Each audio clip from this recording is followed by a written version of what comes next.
ज़माना कदीम की बात है। एक सल्तनत पर एक नेक दिल और इंसाफ पसंद बादशाह सुल्तान फ़ख्रुद्दीन हुकूमत करता था। वो निहायत शफ़ीक और रहम दिल हकमरान था। उसका बेटा शहज़ादा नौमान भी अपने वालिद की तरह दिलेर और बहादुर था।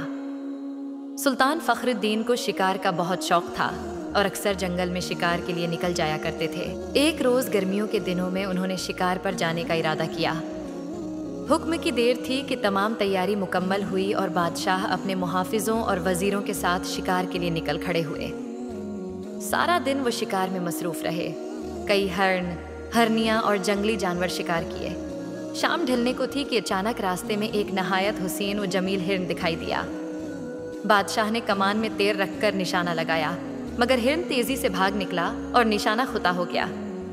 गुस्से में बादशाह ने अपने घोड़े को एड़ लगाई और अकेला ही इस हिरन के पीछे निकल पड़ा। घोड़े की तेज रफ्तारी की वजह से वो सबकी नजरों से उछल हो गए।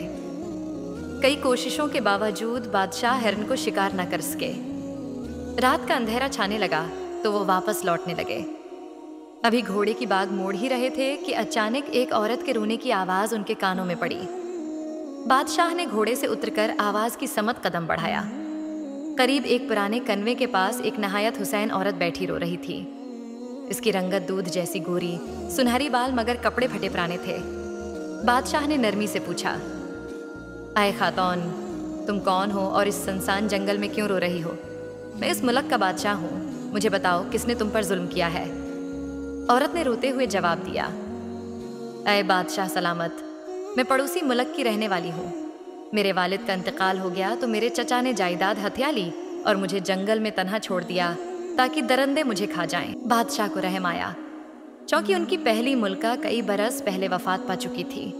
उन्होंने सोचा कि इस औरत को अपनी मुल्का बना लें। चुनांचे बादशाह ने उसका निकाह किया और वो मलका ज़लीखा के नाम से जानी जाने लगी। कई दिन शादी की खुशियां मनाई गईं।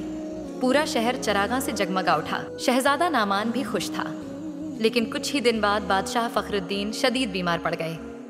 बड़े बड़े हकीम आए मगर इलाज न कर सके। बादशाह की हालत दिन बदन खराब होती गई। शहजादा नौमान घबरा गया और शहर के मशहूर नजूमी बाबा खज़र के पास पहुंचा। बाबा खज़र ने हिसाब लगाकर कहा, ऐ शहजादे, बादशाह की बीमारी की वजह खुद मलका ज़लीखा है। वो कोई इंसान नहीं बल्कि 500 साल पुरानी एक जहरीली नागिन है। तुम्हारे वालिद ने कई साल पहले एक काले सांप को मार डाला था जो उस नागिन का भाई था। अब वो इंतकाम ले रही है।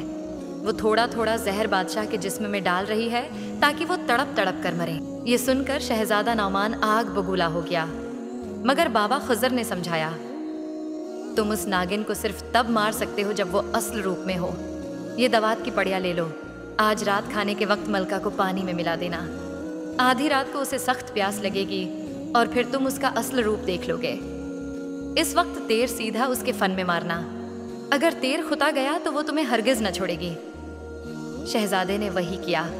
रात को मलका को प्यास लगी और वो नागिन का रूप धार कर पानी की तलाश में निकल पड़ी। शहजादा नौमान ताक़ब करता रहा। जंगल में पहुंचकर नागिन ने जोरदार फनकार मारी तो एक दीव कामत शेखनाग गार से बाहर आया। दोनों लपटकर नाचने लगे। शहजादे ने मौके देखकर पहले नागिन को और फिर शेखनाग को अपने तीरों से हलाक कर दिया। शहजादे ने शेखनाग के अंदर से मनी नायाब निकाला जो जहर को चौंस लेता है। फिर वो मलका ज़लीखा की लाश और वो मन लेकर महल आया। बादशाह के मन्ना पर वो मन रखा तो सारा जहर खींच लिया गया और बादशाह सेहतयाब हो गए। मलका ज़लीखा का जिस्म जलकर राख हो गया। बादशाह फ़ख्रुद्दीन ने अपने बेटे शहजादा नौमान को तख्त पर बैठा दिया और खुद याद इलाही में मशगूल हो गए।